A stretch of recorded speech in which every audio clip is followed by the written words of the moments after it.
Greetings interweb, this is Junior for the Game Cinema and welcome back.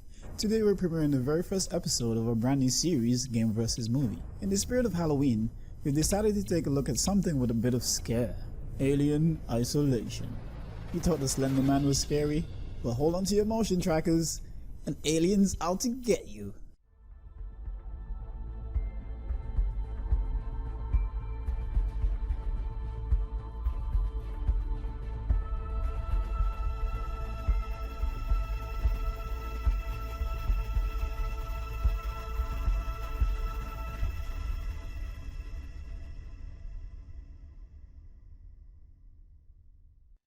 Alien Isolation is a survival horror game as opposed to an action shooter.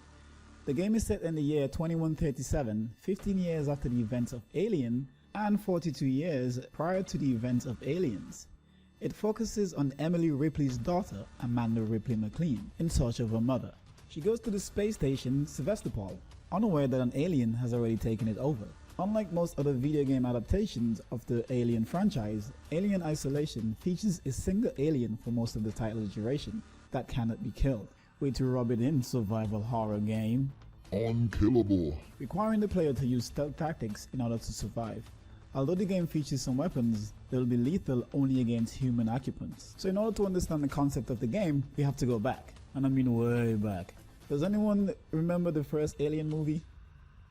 Maybe not, but let's take a look at it. The movie's plot starts us off when a US commercial ship Nostromo, on its way back to Earth, is diverted to a desolate planetoid after receiving a cryptic signal from a derelict alien spacecraft. While exploring the alien ship, inside they find the remains of a large alien creature whose ribcage appears to have exploded from the inside. Meanwhile, under Nostromo, Warrant Officer Ripley determines that the transmission is actually some type of warning rather than a distress signal. An alien ship, Ken discovers a chamber containing thousands of X-shaped objects. As he inspects one, a creature springs out of it and attaches itself onto his face.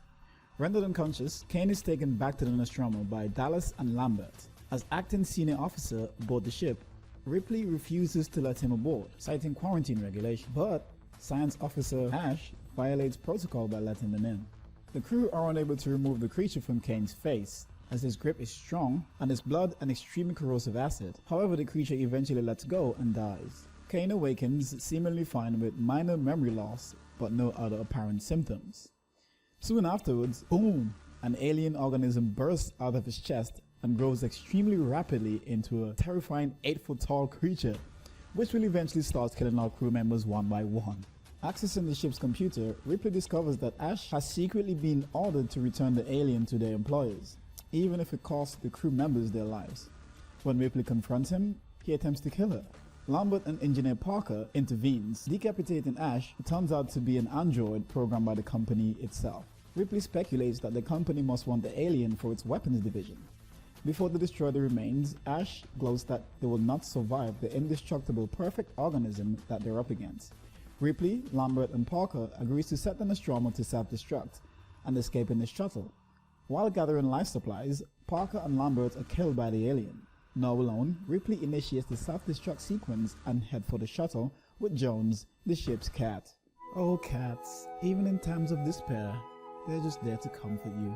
But finds the alien blocking her path. She retreats and unsuccessfully attempts to abort the self-destruct, then returns to find the alien gone. She narrowly escapes in the shuttle as the Nostromo is destroyed in a blinding explosion. As she prepares to enter status, Ripley discovers that the alien has hidden aboard. She puts on a spacesuit and opens the shuttle airlock, causing explosive decompression which forces the alien into the shuttle's open doorway. She propels it out into space by shooting it with a grappling hook, but the gun catches into the closing door, tethering the alien to the shuttle. Ripley activates the engines, blasting the alien into space. After recording a final ship's log entry, she places herself and Jones into status for the voyage home. So prior to the release of Aliens, the game is set in a period where Ellen Ripley has already escaped and drifted through space, and her daughter Amanda Ripley has set out aimlessly with one sole purpose: to find her. Now, just a quick heads up here. If you haven't played this game and you're planning to, I urge you to do so. It's a lot of fun, especially if you like games in this genre. BT dubs, there are a few spoiler alerts, so sorry in advance. Let's dive into the game. Amanda Ripley's approach by Wayland Yutani, synthetic Christopher Samuel. who informs her that the flight records of the Nostromo was recently located by a ship named Anisadora and is being held aboard Sevastopol Station, a remote Freeport space station owned by Seegson Corporation. And thus begins her search. According to the developers, and I quote, "This had to be a horror game. They wanted to create an experience that was terrifying and claustrophobic. A game where you'll spend the entire time worrying about where the alien is. Instead of the player cutting down hundreds of aliens, we have them focused on a single creature. And when you meet it, your first reaction should be to back away and find somewhere to hide." Unquote. Well, I certainly did that due to the fact that I can't kill the bloody thing. Hats off to you, Sega. Hats off to you. Getting the story right was really important to us, said Sega. The main question in their minds were, when the Nostromo went missing, who would go looking? And that's when Amanda Ripley came to mind. But what would she find if she went looking? The very question I asked myself, knowing the events that unfolded some 15 years prior aboard the Nostromo. What would she find? What would I find? What would you find playing as Amanda Ripley's character? So Samuels then offers Amanda a place on the Weyland Yutani team sent to retrieve the record so that she can have closure regarding the fate of her missing mother. Ripley, Samuels, and Weyland Yutani executive Nina Taylor travels to the Sevastopol on board the courier ship Torrance, owned by Captain Diane Verlaine.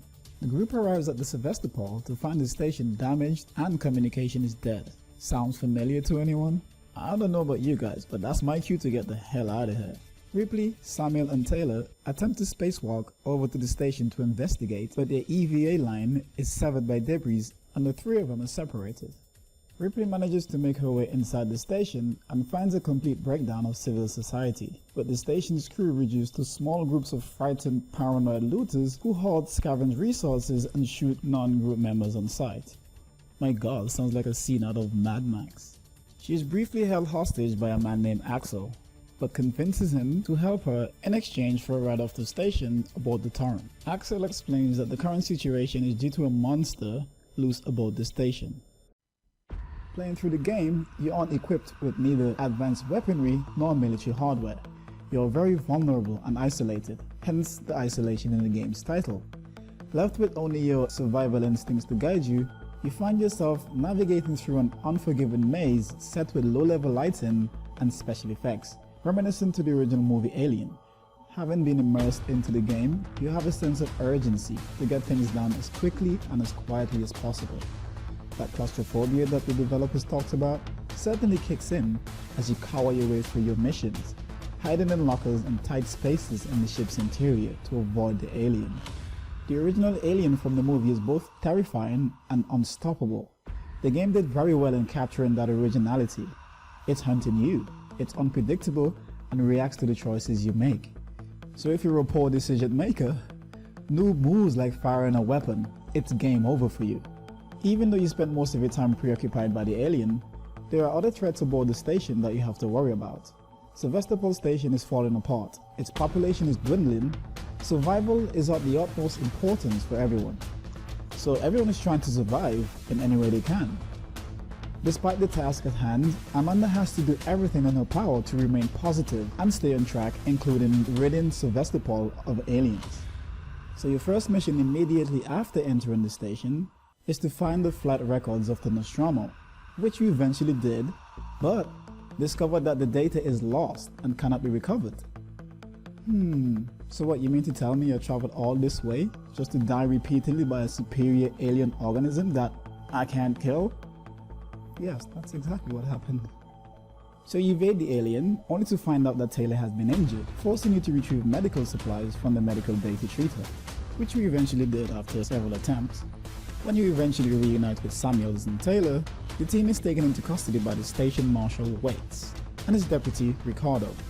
Waits explains that the alien was brought on board the station by Marlowe, captain of the Anisadora, who is under arrest by Waits. After speaking with Marlowe, you learn that the Anisadora's crew discovered the flight records near the planetoid LV-426, where they also discovered the derelict engineer ship and the nest of alien eggs. Marlowe's wife was attacked by a facehugger. Seeking help, Marlowe brought her back on board the Sevastopol for treatment. Then the alien hatched from her and began to wreak havoc aboard. So in this situation, Waits is very desperate. He then convinces you to help him contain the alien by lowering it into a remote section of the station and seal it inside. You later find out that Waits was using you as bait to lure the alien into an external module. God damn you, Waits. I know I should have killed you. With the alien disposed of, the situation aboard the station appears back under control, until the station android workforce abruptly starts hunting down and massacring the remaining crew, including Waits and his men. You later find out that Sevastopol was recently purchased by Weyland Yutani, spoiler alert, who instructed Apollo, the ship's artificial intelligence, to preserve the alien regardless of any human casualties. Wait a minute, weren't these the same orders given by Ash in Alien? I hear you say. Ripley demands to know why Apollo is continuing to kill the crew. When the alien is no longer aboard, Apollo directs you to the station's reactor core, where you discover an entire hive of aliens. You then initiate the reactor purge to destroy the hive, but multiple aliens escaped in the station. You later learn from Ricardo that Taylor was sent by Weyland Yutani to retrieve the alien, and that you freed Marlowe in exchange for the location of level-426. However, Marlowe took her hostage and fled to his ship. You and Ricardo pursued them in hopes of using the Anisidora to escape the station. Upon exploring the Anisidora, you discovered an additional message from your mother, Ellen Ripley, after her initial report of the events on the Nostromo. So you're starting to notice a recurring theme here, where all the company cares about are aliens. Not human lives, just aliens. So much like the original movie, the alien basically went ham, just killed off everyone. You then escape the ship, you space jump to the Torrens just before the Sevastopol loses its orbit and falls onto the planet KG-348's atmosphere, some random planet in the game's cosmos. But aboard the Torrens, you discovered an alien had boarded the ship as well. Still in your EVA suit, you're cornered into an airlock, with the alien moving ever closer toward you. Your only choice is to hit the airlock emergency release, and both you and the alien are propelled into space. You're now adrift and unconscious, but only to be suddenly awakened by a flash of light, presumably some of the ship coming to rescue you. And now, my closing argument. The game is awesome. A solid 9 out of 10 for storyline and capturing the movie's original theme. And as previously stated, I urge you to play it if you haven't. But you see, the horror that Amanda Ripley went through could have all been avoided. After unfortunately finding out that the data from the Nostromo could not be recovered, why carry on? Why not just say, oh well, I tried, throw up her deuces to these aliens and get the heck out of there? She was determined. With a strong belief that she would find something, spurred on by hope, a motion tracker, and the survival skills that she had to quickly learn along the way, Amanda wasn't going to give up. But you see, my friends, what she didn't know was her mother was alive. Well, cool story, bro, but how do I know this, you ask? Fast forward to Aliens. Remember, her mother, Ellen Ripley, survived the first encounter of the alien.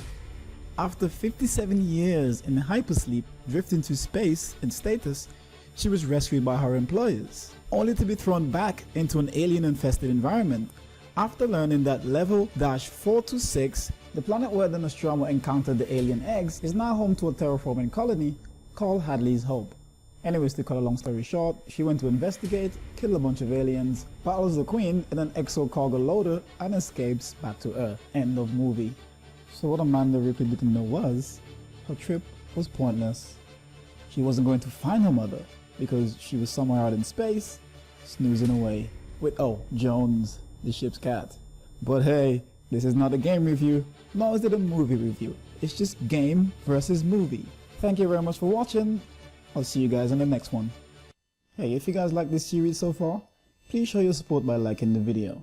Leave a comment if you have any suggestions for future episodes, and be sure to subscribe for upcoming episodes of Game vs. Movie.